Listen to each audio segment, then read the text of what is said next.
আলাইকুম ওয়া রাহমাতুল্লাহ। আশা করি আপনারা সবাই ভালো আছেন। আপনাদের সবাইকে স্বাগতম হাতের লেখা চ্যানেলের দ্বিতীয় নম্বরের ক্লাসে। এখানে আমরা ক থেকে জ পর্যন্ত শিখব। ইতিমধ্যে আমি স্বরবর্ণগুলো শিখিয়েছি এবং এগুলোর কয়েকটা কার আমি শিখিয়েছি, মানে স্বরবর্ণের কারগুলো যেগুলো আছে সেগুলো আমি শিখিয়েছি। আজকে আমি এগুলো আপনাদের লেখায় শেখাবো ক থেকে জ পর্যন্ত এবং এগুলোকে কার ব্যবহার করব। তাহলে শুরু করা যাচ্ছে আমাদের আজকের এই ক্লাসটা। ফার্স্ট ভিডিও আপনারা দেখতে পাচ্ছেন, এখানে আমি লিখছি ক। এই কটা আমরা কিভাবে সুন্দরভাবে লিখব এটা আমরা আজকে জানব। এই কটাকে আমরা লিখতে হলে আমাদের প্রথমে আমরা এইভাবে একটা দাড়ি দেব। আপনারা দেখতে পাচ্ছেন আমি এইভাবে একটা কি দেব, একটা দাড়ি দেব। এইভাবে আমি দাড়ি দেব। প্রথমে এইভাবে একটা মাত্রা দিতে হবে, উপরের দিকে মাত্রা দিতে হবে এবং এই যে সোজা এইভাবে আমি একটা দাড়ি দেব। এইভাবে দেখেন, এইখানে আমি এইভাবে একটা দাড়ি দিলাম। এই দাড়িটার অর্ধেক আমি নেব, অর্ধেক। তাহলে আমি এখান থেকে যদি আমি এইটার অর্ধেকটা নিই, আমি আপনাকে একটা নিয়মটা শিখাচ্ছি যে কীভাবে এটাকে লিখতে হয়, ঠিক আছে? আপনারা বুঝতে পারবেন অবশ্যই সুন্দরভাবে, আমি আপনাদের বুঝাবো। দেখেন, এরপরে আপনাকে কি করতে হবে, এইভাবে এখানে ধরার পরে এইভাবে লিখতে পারছে, এইভাবে দেবেন, ঠিক আছে? এইভাবে একটু সমান না দিয়ে একটু হালকা বাঁকা প্রাইভেটে দিবেন। দেওয়ার পরে এইখান থেকে ধরার পরে আবার এইভাবে দেবেন। আশা করি আপনি বিষয়টা বুঝতে পারছেন। আমি এখানে সিম্পলভাবে লিখছি, কিন্তু এখানে আপনাকে ডেটটা দেখাচ্ছি। এটা কিন্তু একটু বয়ের মতন হয়ে গেছে। এবার আপনাকে এইখান থেকে ধরার পরে এইভাবে আপনাকে দিতে হবে। মাথায় রাখতে হবে যাতে এইটা থাকে মাঝ বরাবর এবং এটাও যাতে মাঝ বরাবর থাকে। দেখেন, আমি আবার দেখাচ্ছি আপনাদের দেখাচ্ছি। এটা ফার্স্টলি এখানে একটা দেওয়ার পরে এইখানে একটা দাড়ি, তার মাঝ বরাবর এইভাবে একটা দেওয়ার পরে এইখানে দেওয়ার পরে এরপরে আপনাকে এইভাবে লিখতে হবে। বিষয়টা আমি আশা করি আপনি বুঝতে পারতেছেন। এবার আমি এখানে কার যোগ করবো, ঠিক আকার দিই, তখন এটা হবে এইরকম। যখন আমি এটাকে হিসিকাটি লিখব,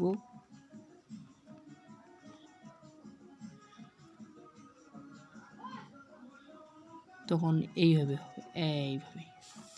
ঠিক আছে? বিষয়টা বুঝতে পারছেন। যখন আমরা দীর্ঘিকার দেব, এই দীর্ঘিকারটা কিন্তু সবাই দিতে পারে না। এইখান জায়গাতেই সবারই প্রবলেম হয়। তা আমরা কীভাবে দিতে পারবো দেখেন, এখানে আমি প্রথমে কটাকে আবার লিখলাম। এখানে আমি ভিডিওটা লম্বা করবো আজকে, ভিডিওটা একটু লম্বা হবে, নো প্রবলেম। এখানে আমরা প্রথমে একটা দাঁড়িয়ে দিলাম দীর্ঘের মতো। তারপর এইভাবে আমরা একটু উপরের দিকে যাব। উপরের দিকে যাওয়ার পরে এইভাবে দেওয়ার পরে সিম্পলভাবে এখানে আমরা দেব। এখানে আমরা এইভাবে দীর্ঘ হবে, ধীরে ধীরে আপনাদেরও সুন্দর হবে। এইভাবে দেওয়ার পরে আপনার আস্তে আস্তে সুন্দর হবে জিনিসটা, ঠিক আছে? আমি ধীরে ধীরে এগুলো সুন্দর হবে। এবার আমরা দেখব খ নাম্বার। খটা কীভাবে আমরা লিখতে হয়। খটা লেখার জন্য আপনি বিভিন্ন স্টাইলে লিখতে পারবেন। এখানে দেওয়ার পরে কিন্তু আমি আপনাদের একটা সহজ নিয়মে আমি খটা লেখা শিখাবো। ফার্স্টলি আপনি কি করবেন, মানে উপরে একটা দাঁড়িয়ে আপনাকে মনে করতে হবে, এখানে একটা মাত্রা আছে। এরপর আপনার এইখান থেকে আপনার ধরে এইখানে নিয়ে আসবেন, ওই মাত্রাটাতে দেওয়ার পরে এইভাবে নিয়ে আসার পর এইভাবে এখানে দেবেন। এটা খ। অনেকে এইভাবে লেখে, তা বর্ণমালায় কিন্তু বিভিন্নভাবে লেখা যায়, বিভিন্নভাবে তৈরি করা যায়। আপনি মানে আপনার কাছে যেটা বেটার মনে হয় আপনি ওটা নিতে পারবেন, এটা আপনার কোনো প্রবলেম নেই। এবার গটা তো খুবই সহজ, ওটা সবাই লিখতে পারে। এখানে একটা দাঁড়িয়ে দিতে হবে। দেওয়ার পরে এই যে মাত্রা, আপনাকে উপরে মাত্রা মনে করতে হবে, ওই মাত্রা দিয়ে নিয়ে এসে এইভাবে দিতে হবে।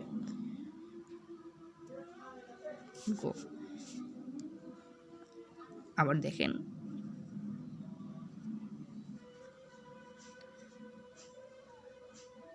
আমি যদি এখানে একটু লিখি,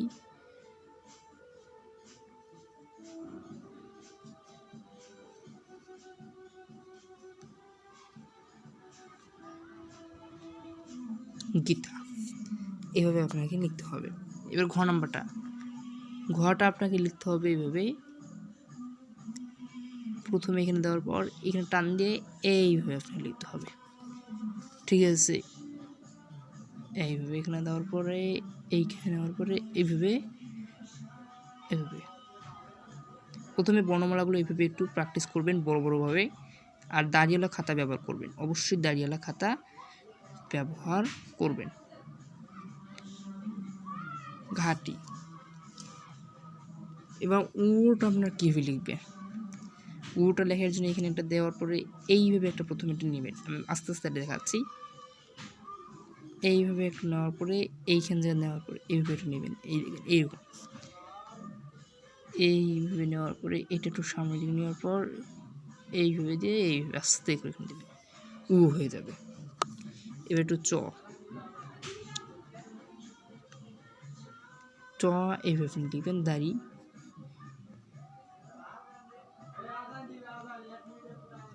এইভাবে, বুঝছেন কি? ছ ছোটটা চ আসবেন, ছোট্ট একটা চ আমরা যেটা লিখলাম সেই চ, এবং এই চয়ের যে এই মাথাটা এই দেখেন এইখানে এই জায়গাটাতে ধরে এইভাবে দেবেন, ঠিক আছে? আমি আপনাদের কাছে খুবই দুঃখিত যে ভিডিওটা একটু ঘোলা দেখাচ্ছে, এই জন্য আমি অনেক দুঃখিত। আমার ডিভাইসের প্রবলেমের জন্য এটা ঘোরা দেখাচ্ছি, কিন্তু আমি যতটুকু চেষ্টা করতেছি আপনাদের দেখানোর জন্য। একটু মনোযোগ দিয়ে একটু দেখবেন, আপনারাও পারবেন এগুলো। প্রথম আমার হাতের লেখা খুবই খারাপ ছিল, কিন্তু আমি প্র্যাকটিসের মাধ্যমে এবং অনুশীলনের মাধ্যমে এগুলো আমি ঠিক করে ফেলেছি। আপনারাও আপনাদের হাতের লেখা সুন্দর করতে পারবেন। এবং আমি এবার আপনাদের শেখাবো। এইভাবে নিতে হবে, নেওয়ার পর এইভাবে আপনাকে নিতে হবে, একটু পাকা টাইপের দেবেন, মানে এগুলো কিন্তু এইভাবে আপনাকে লিখতে হয় না, এইভাবে আপনাকে দিতে হবে, অন্যান্য জিনিসগুলো লিখতে হয় না। এরপর এইভাবে একটা দেওয়ার পরে এইভাবে আপনি দেবেন, এখানে একটা সুন্দর হয়ে যাবে। তা আমি আজকে আপনাদের যে বিষয়গুলো শেখালাম সেগুলো হতো আমাদের এগুলো। তা আমি আপনাদের আগে এগুলো দেখিয়েছিলাম, এখানে কিছু বিষয় বাকি ছিল, সময় সাপেক্ষ ব্যাপারের জন্য আমি এগুলো লিখতে পারি নাই। তা এইখানে দীর্ঘিকারটা আরও সুন্দর যদি দিতে চান এভাবেও আপনি দিতে পারেন, নো প্রবলেম। হুসুকার আপনারা এইভাবে দেবেন, দীর্ঘিকার আপনারা এইভাবে দীর্ঘকার দেবেন, এইভাবে। এই কারটা একটু খুবই ইম্পর্টেন্ট, এই কারটা লেখার সময় অবশ্যই একটু বাড়ে নিতে হবে, এইভাবে একটু গোল করার পরে এইভাবে একটু দেবেন। একার ওকার তো আপনার ওই কারের মতোই, আর এখানে দেবেন ওই কারের ক্ষেত্রে একটু দেখেন, ওই কারটা এখানে দেওয়ার পরে এইখানে নেওয়ার পরে এইভাবে দেবেন, বা অনেকে এইভাবে সুন্দরভাবে লিখতে চায়, এইভাবে দিলেও কিন্তু চলে, আপনার যেটা বেটার মনে হয় ওটা লিখবে। বিভিন্নভাবে এটা দেওয়া যায়। আর ঔকার যেটা আছে এইখানে দেওয়ার পরে এইটাকে এইভাবে দেবেন, এইভাবে ওকার, খুবই সুন্দর জিনিসটা লাগবে।